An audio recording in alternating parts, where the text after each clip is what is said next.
Howdy, and welcome to Broken Tool Garage. This week, I'm going to be working on the Ramcharger. This is going to be a long-term project, so we're going to see a lot of the Ramcharger stuff right there, right? So last week, if you caught that video, then you'll notice that I went through and removed the fenders, inner fenders, got the hood off, got the front clip off, and got the engine transmission out, right? So after 30 years, what does this thing look like now?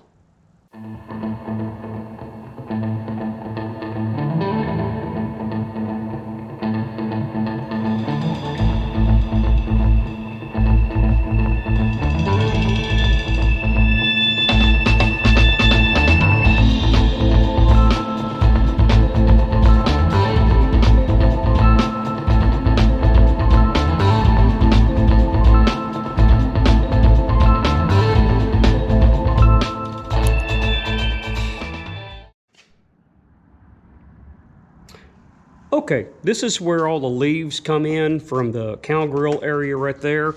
And let's just take a peek. What do we got behind there? Yep, packed full. So if we come down here, we also see packed full. So I'll need to come up with a plan to get that out. If we look at this area in here, we see there's surface rust down through there. So the finish that I had on there just didn't hold up to 30 years. It's crazy, right? Got a little bit of whatever growy stuff. I don't know what that is. That might have been some sort of sealant they put on there that's just dry rotted. Got a little plate right there, a little access plate. So that'll make it nice whenever I do the internal frame coating to go in there and knock that out.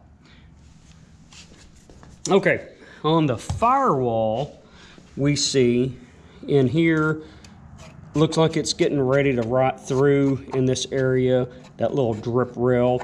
So I'll need to go through. It looks like we got a hole starting right here. So I'll need to go through and kind of do the screwdriver test and pick at that, see what needs to be done there. Moving over to the other side, it's pretty much the same thing. So I've already messed with this. One of my earlier videos, I went in and just kind of skimmed it with that fiber fill and then did the satin black paint on top of it just to cover it up with something. So in here, same thing. All these little spot welds are starting to come apart. This is actually starting to delaminate right there.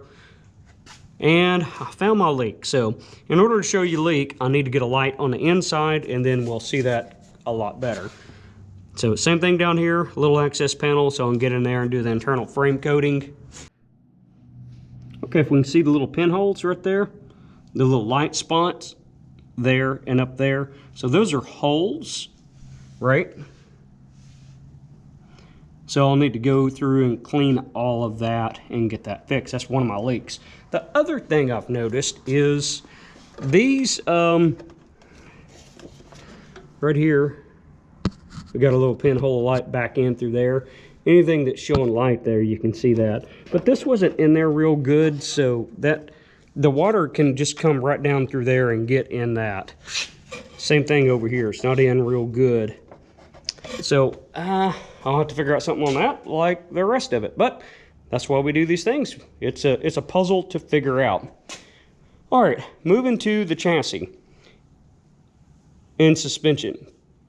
So all of the suspension needs to be redone. We look at iron bushings, they're done. Look at the brake hose, we're fraying right there, look at that. And you can see if I mean that's brake hose coming off. Now, if you notice, this does look a little cleaner here, and it's because I replaced both of those tie rod ends and cleaned up my tie rod adjusting sleeve. So that's the only thing that don't need to be done in the power steering box, right? Because I built that already. But that's the same all the way throughout. That's those parts that I had in the box when I went through, that'll go over all of that. So we look at this one right here, same thing. We're just fraying and everything on that. So that's part of getting it up and drivable. I have had brake hoses bust. It's not fun. They don't do it when you're just kind of putt-putting around the yard. They want to do it when you're coming up on a busy intersection. Anyways, I'm sure the shocks need to be done. I haven't bought those yet, but cross that bridge when we get there. So that's what we got. We got the chassis, no heavy rust or anything on it, but it does need to be degreased and then some sort of coating put on there. Haven't bought anything for that yet. May paint it, or I may go with one of the Eastwood products. And I'll go ahead and get the bumper off. All right, moving, transmission. So this is the original 1977 transmission out of the 77 Aspen that I got. That's what I got the Slant 6 out of. Super sick setup. Seeing this little flat spot here makes me think that this does have a lockup converter in there, and which means it has a clutch. So after you engage third gear, you almost get another shift, and it drops about 200 RPMs is about what I found. Is what you get drop on there, and it's just taking out the slippage out of the transmission. So yep, just a 904, just yucky, dirty, you know. Not planning on reusing it anyway. Who knows? It's car building, so you got to be prepared for anything. But not planning on doing that. Okay, let's go over some of the components that I took off the Ramcharger. We're starting out with the ignition system. So this is just the parts store brand rebuilt distributor in good condition. One of the things about the Slant 6 is you see this little plate right here. So you have two adjustments for your timing. You have the adjustment on the distributor side and an adjustment on the block side. So as you can see, it can cam over like that. Just a little nylon bushing on there. Nothing too crazy on it, just a stock distributor. One of the things that you can run into on these is a timing curve. If you're trying to do something performance, is the timing, it's not limited very well.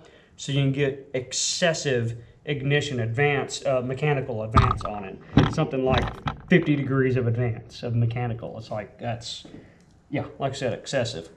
All right, one of the other things I want to show you is this is kind of a newer style starter. I think they started using these in '88. It doesn't matter if it's on a Hemi or a V8 or a 360, 318, Slant 6, it's the same starter. I like that about Dodge. Doesn't matter if it's you know, whatever it is. So that gasket, if you caught that in that last video, you can see where I was exhaust leaking in there. So I'll clean this up. Nothing wrong with this right here. This one does take a special little connector like the Magnum engines. If you get like the 88, the pre-Magnum engine Dodges, I think 88 to 92, you'll have more of a standard stud connection on here for the Energizer wire instead. Other than that, it's the same thing. All right, we'll go ahead and look at this. So this is the water pump, and yes, that's rusty brown looking. I have kept antifreeze in there pretty good, but apparently I might have lapsed or something on there. So I'm definitely going to go through the block and clean it pretty thoroughly when I go through it, and I'm going to replace this water pump. All right, charging system. Good old trusty square back Dodge alternator 60 amp output. So for y'all who are the Fox Mustang community who watch my stuff, yes, I said that right. 60 amp output. The Fox Mustang had what, 90 amp output, and it's yeah. So there's some upgrades I can do to this. I can do the Magnum style, but then the pulley, I have to change the pulley out to the V-belt. Also the same thing around 88. That's when Dodge really started getting their act together a little bit. They had a higher output alternator. I think they had a 90 and a 120 with the V-belt on there. I think I got one laying around. I'll show you the difference between them right quick. They do mount differently, so I'd have to make a mount for that, because to my knowledge, no Slant 6 come with that.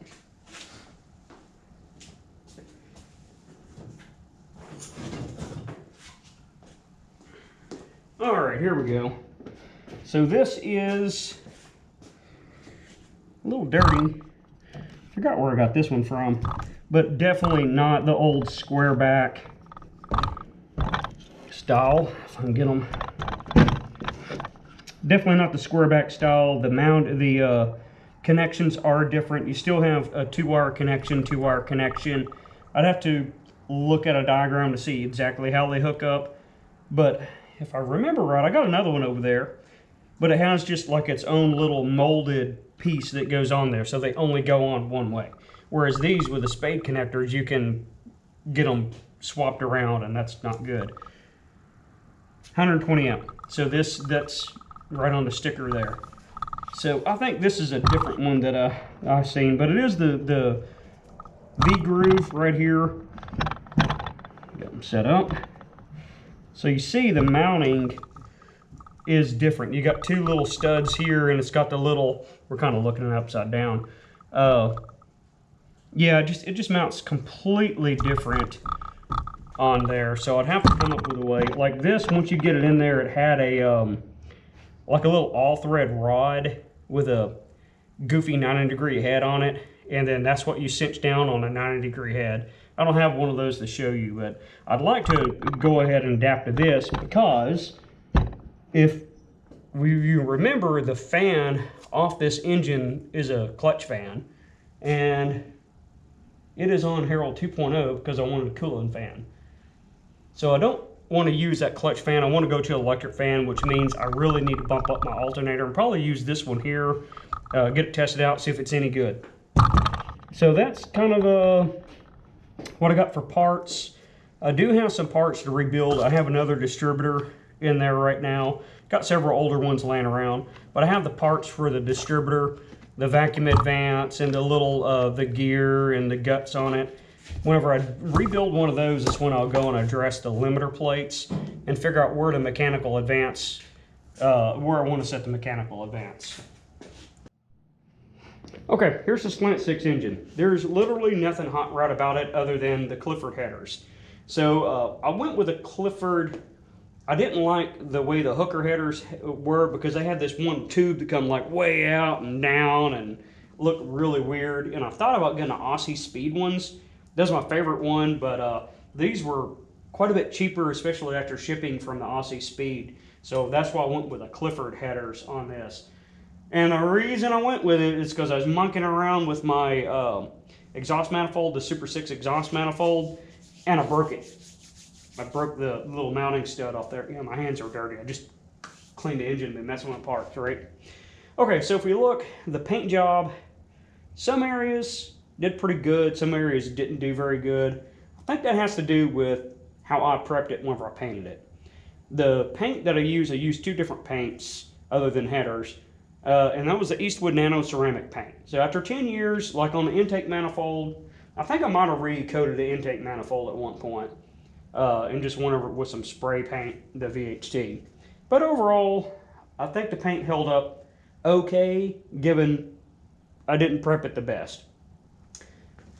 The silverish color up here is the Van Sickle, like the brackets, timing cover, all that's the Van Sickle spray paint, the Flint Metallic Gray.